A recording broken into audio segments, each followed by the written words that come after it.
Hi guys! Welcome back to CookinGee! For today's recipe, magluluto tayo ng inihaw na manok. For our ingredients, here is the list. You can also check our description box.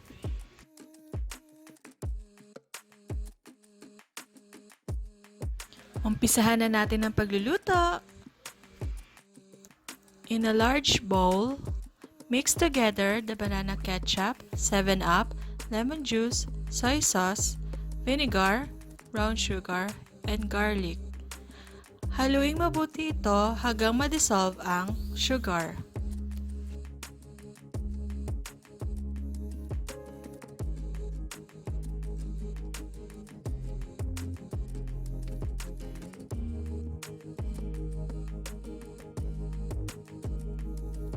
Add the chicken at siguraduhin nakalubog lahat ng manok. Marinate it for at least 1 hour, pero mas maigi kung overnight.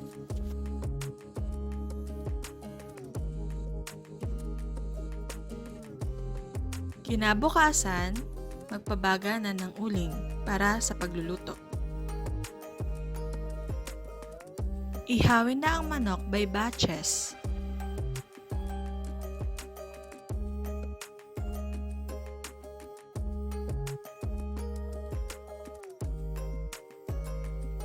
Flip it over to the other side and brush marinade sauce once in a while para hindi mag-dry ang manok.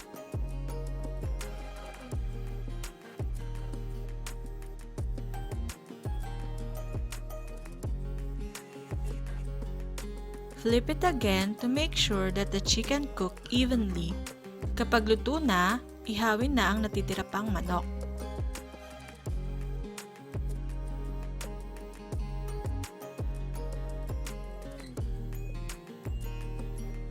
Luto na!